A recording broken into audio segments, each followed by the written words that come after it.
Loin du tumulte et de l'agitation de Rome, dissimulé dans les vallées verdoyantes du Piémont italien, se trouve l'un des plus sublimes paysages du nord-ouest de l'Italie. Les habitants du Piémont cultivent leurs champs et leurs vignobles comme le faisaient leurs ancêtres depuis des siècles. Chérissant les vieilles coutumes, ils vivent au rythme des saisons. C'est l'endroit par excellence où la plupart des gens aimeraient couler une retraite paisible. Le rythme fou du reste du monde peut toujours continuer. Le temps n'a pas de prise sur Torre Pellice. Mais ce que peu de gens savent, c'est qu'ici, dans ces vallées pastorales, une révolution spirituelle est née voilà plus de 8 siècles. Des gens animés d'une foi extraordinaire ont apporté la lumière en ce lieu où la superstition et l'ignorance régnaient en maître. Ils ont payé de leur vie leur audace spirituelle. Et ces pentes magnifiques ont répercuté les horribles clameurs d'un massacre dont la brutalité n'a pas fini d'horrifier le monde. C'est ici qu'a commencé l'histoire incroyable des Vaudois.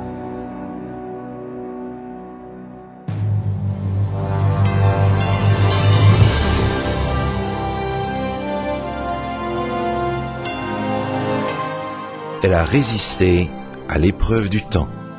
La Bible, le livre de la révélation, est toujours d'actualité dans le monde complexe d'aujourd'hui. Voici, il est écrit. C'est un message de foi et d'espérance que vous présente maintenant José Élysée. Dans la série La foi envers et contre tout, le sujet d'aujourd'hui, les deux puissances. Comment des siècles de superstition et d'oppression religieuse ont-ils cédé le pas au réveil spirituel à l'aube de la Renaissance? Comment l'Église médiévale corrompue a-t-elle été réformée? En réponse à cette question, les historiens désignent les héros de la Réforme protestante. Ils sont honorés ici, dans la ville de Genève, au mur de la Réformation, une imposante paroi érigée en 1917 et qui borde l'un des côtés des bastions, le parc de l'université. Calvin, Luther et Zwingli ont redécouvert ici les grandes vérités de l'Évangile et ont suscité une révolution spirituelle au début du XVIe siècle. Le monde chrétien n'allait plus jamais être le même, car c'est grâce à la Réforme et à la Renaissance que le monde moderne est venu à l'existence. En disant cela, on oublie que des siècles avant que Martin Luther ne cloue ses 95 thèses sur les portes de l'église de Wittembourg, un mouvement s'était mis en marche qui n'allait plus s'arrêter.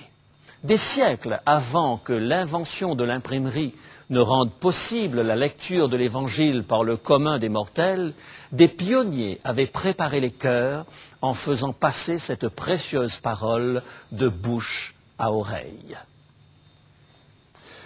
La chapelle de Torre Pellice, dans le Piémont italien, honore la foi d'un homme dont la vie a été complètement transformée par la découverte de la Bible. Pierre Valdo, en lisant les Saintes Écritures, constata des contradictions flagrantes entre les paroles de Christ et les pratiques de l'Église de son temps. Aussi entreprit-il de réétudier la Bible. Cette démarche, qui consistait pour lui et ses disciples à fonder leur comportement sur la Bible, allait avoir une influence significative sur le christianisme en Europe. Tout commença un dimanche de l'an 1175 dans la ville de Lyon, en France. Pierre, un marchand prospère, vit un ami mourir subitement sous ses yeux. Bouleversé, il commença à se demander « Et si ça avait été moi, que serait-il advenu de mon âme ?» Il chercha conseil auprès d'un maître en théologie qui lui parla de divers moyens d'accéder à la sainteté et au salut. « Mais quelle est la voie la plus sûre ?» demanda Pierre. L'érudit cita les paroles du Christ au jeune homme riche que nous trouvons dans Matthieu, chapitre 19, et le verset 21.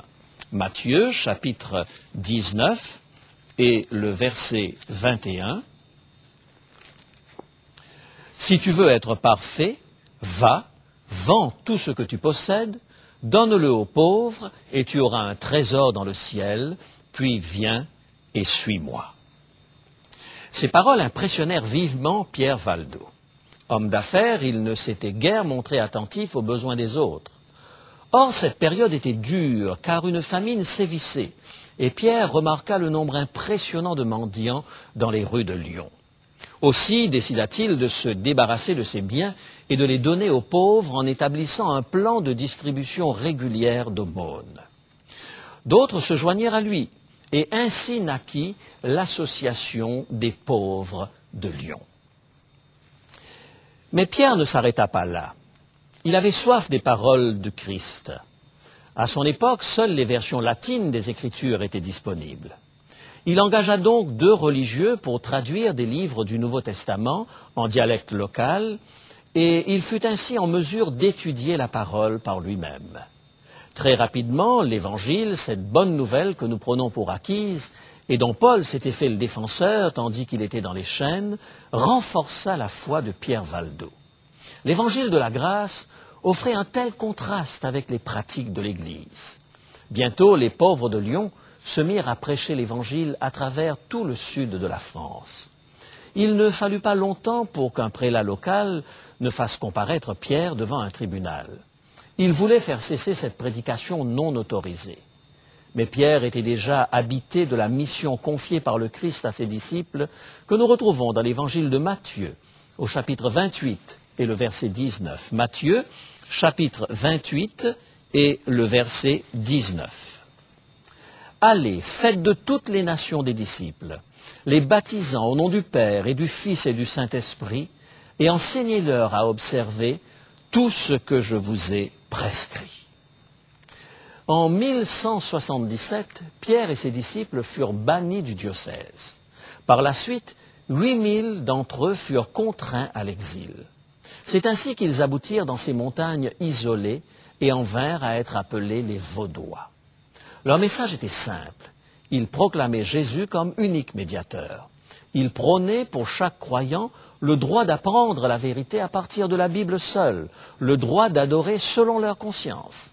Ils s'opposaient aux prières adressées au sein de l'Église, aux rituels établis pour gagner des mérites et aux indulgences pour les âmes du purgatoire. En d'autres termes, ces Vaudois proclamaient les grandes vérités qui, 300 ans plus tard, allaient être au cœur même de la réforme protestante.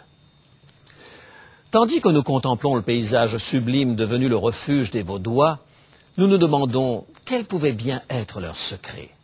Comment un évangile aussi simple pouvait-il revêtir leur vie d'une telle puissance? Comment sont-ils parvenus à se brancher à la source d'énergie qui avait poussé les apôtres à mettre le monde sans dessus-dessous? Comment pouvons-nous, nous aussi, aujourd'hui, expérimenter cette puissance? Pour comprendre leur secret remarquable, nous devons mieux connaître celui qui allait être leur premier adversaire de taille, Innocent III. Il avait été couronné pape à l'âge de 37 ans lors d'une majestueuse cérémonie à Saint-Pierre de Rome en 1198. Aristocrate brillant, au jugement raffiné, il désirait réformer l'Église et le début de son pontificat souleva de grandes espérances. Innocent III s'attaqua à la corruption dans la hiérarchie ecclésiastique. Les prêtres avaient pris l'habitude de payer les évêques pour obtenir le droit d'avoir une concubine. Le nouveau pape bannit cette pratique. Il fit le tour des monastères et des couvents, à un moment où plusieurs de ces lieux toléraient des comportements licencieux. Ce pape disposait de tous les atouts pour devenir un grand réformateur. Il possédait l'intelligence, la volonté et la puissance pour y parvenir. Mais quelque chose se mit en travers de son chemin dans son désir de réforme. Voici le château Saint-Ange construit par l'empereur Adrien pour servir de mausolée à sa famille. À l'époque médiévale, il fut transformé en citadelle papale. Les salles de cet énorme édifice cylindrique devinrent le repère d'intrigues, de trahisons et de meurtres. Le pape Jean X y fut étranglé et Benoît VI y connut le même sort. L'Église de Rome, fondée sur le sang des martyrs, devenait petit à petit une puissance politique, impliquée dans toutes sortes de guerres et de complots. Et Innocent III n'y échappa guère. Il est regrettable que l'histoire n'ait retenu de ce réformateur en puissance que des éléments contestables. On se souvient de lui comme le pape qui a le plus marqué politiquement l'Europe. Aucun autre pape n'a excommunié autant de monarques qu'Innocent III. C'était son arme politique par excellence. On se souvient également de lui en rapport avec la croisade des Albigeois, ces habitants du sud de la France qui avaient adopté des croyances dualistes manichéennes héritées des cathares, croyant en l'existence séparée et indépendante d'un Dieu du bien et d'un Dieu du mal. La lutte d'Innocent contre cette hérésie se transforma en un massacre des plus sanglants de l'histoire de l'Église. Il est aussi connu en tant que pape de la 4e croisade. Ces croisés, envoyés pour reprendre Jérusalem de la main des Sarrasins, finirent par se battre contre d'autres chrétiens à Constantinople, mettant la ville à sac. On se souvient aussi d'Innocent III comme du père de l'Inquisition. Obsédé par les hérésies, il confia aux dominicains le soin de les déraciner par tous les moyens.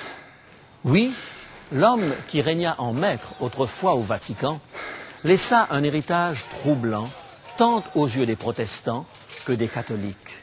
Et cet héritage incluait la persécution des Vaudois. Elle débuta au 4e concile de Latran à Rome en 1215, lorsqu'Innocent III condamna officiellement les Vaudois. 5 années auparavant, quelques-uns de ces croyants de Lombardie avaient paru devant lui, espérant qu'il approuverait leur cause. Le pape fut dégoûté par leur haillons, et il détestait particulièrement ce qu'il appelait la démangeaison de prêcher dont font preuve plusieurs parmi vous. Ce fut l'assassinat du légat du pape qui allait déclencher cette croisade, la première entreprise contre d'autres chrétiens. Elle instaura un règne de terreur dans le sud de la France. Dans la seule ville de Béziers, 7000 personnes se réfugièrent dans l'église Sainte-Madeleine, où elles furent toutes massacrées sans exception. Ce sont ces événements sanglants qui poussèrent les Vaudois à se réfugier dans ces montagnes. À cause de la croisade sanglante d'Innocent III et de l'Inquisition, les Vaudois durent trouver un lieu de refuge où ils pourraient vivre leur foi. Nous voilà en face de l'un des plus grands paradoxes de l'histoire. Pierre Valdo et Innocent III. Ils voulaient tous deux être des réformateurs. Ils croyaient sincèrement suivre les enseignements du Christ. Vertueux et charitables, Pierre Valdo et Innocent III tranchaient par rapport à la corruption de leur époque. Mais au lieu d'unir leurs forces, Innocent III devint le persécuteur et Pierre Valdo devint le précurseur de la réforme. Pourquoi deux hommes, animés du même désir de réforme, se sont-ils retrouvés sur des chemins si divergents? Il est possible que la réponse à cette question nous donne la clé qui éclairera d'une lumière particulière pour nous aujourd'hui le chemin d'accès à la puissance de l'Évangile. Le collège des Barbes, un héritage de Pierre Valdo. Barbe signifie oncle dans le dialecte piémontais. C'était le terme respectueux et affectueux usité pour désigner les pasteurs vaudois. C'est ici qu'ils étaient formés. Pendant 3 ou 4 ans, des jeunes gens, pour la plupart des paysans travaillant dans les fermes le reste de l'année, étudiaient durant les mois de l'hiver. Au collège, ils apprenaient à lire et à écrire, étudiant la Bible en mémorisant des livres entiers du Nouveau Testament. Puis, ils étaient envoyés pour prêcher la parole. Il est remarquable de constater qu'après la sanglante persécution d'Innocent III, les Vaudois ne vinrent pas ici dans l'intention de se cacher, mais pour y former des missionnaires. Ces jeunes gens, armés de leur connaissance du Nouveau Testament, partaient répandre l'Évangile partout. Ils s'arrêtaient tantôt près du puits d'un village, tantôt dans un foyer, et parlaient de ce qu'ils avaient appris dans les Écritures. Ils faisaient exactement ce que l'apôtre Paul avait recommandé à un jeune pasteur nommé Timothée. Nous lisons ce récit dans la seconde épître de Paul à Timothée, chapitre 4 et le verset 2.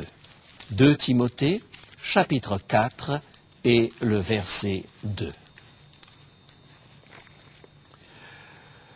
Prêche la parole, insiste en toute occasion, favorable ou non, reprend, censure, exhorte, avec toute douceur et en instruisant. Le mouvement fondé par Pierre Valdo avait un seul objectif, la diffusion de l'Évangile.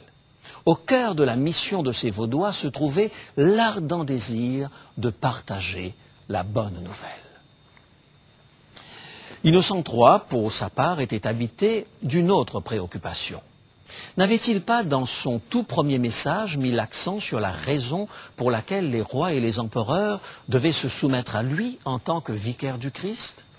Son objectif principal était d'asseoir l'autorité de l'Église. Innocent III croyait bien faire en établissant la puissance spirituelle suprême de l'Église au-dessus de la puissance temporelle des rois. Malheureusement, la puissance finit par l'emporter sur la spiritualité. Innocent III inaugura une nouvelle relation entre l'Église et l'État. À partir de son pontificat, le Vatican allait unir ses forces par voie diplomatique aux nations du monde. Jean-Paul II, dont le monde entier a vanté les compétences diplomatiques, n'est que le dernier d'une longue lignée de papes qui ont considéré leur implication politique dans l'établissement de la paix et de la réconciliation entre les peuples comme faisant partie intégrante de leur pontificat.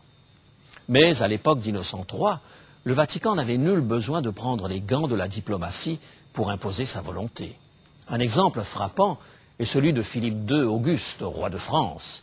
En 1198, Philippe refusa de se soumettre au pouvoir du pape à propos de son divorce et de son remariage. Philippe considérait que cela ne regardait en rien le souverain pontife. Innocent III y vit un défi à l'autorité de l'Église sur les souverains temporels. Aussi prononça-t-il une excommunication sur toute la France. Cela signifiait que les fidèles étaient privés des sacrements de l'Église. À cette époque, on ne pouvait imaginer pire calamité. Hors de l'Église, point de salut.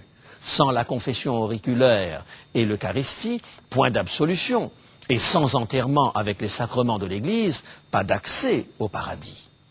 Pour punir le péché d'un homme et pour asseoir son autorité sur un roi, Innocent III condamna une nation entière. Loin de ces intrigues politiques, les Vaudois répandaient la bonne nouvelle de l'Évangile.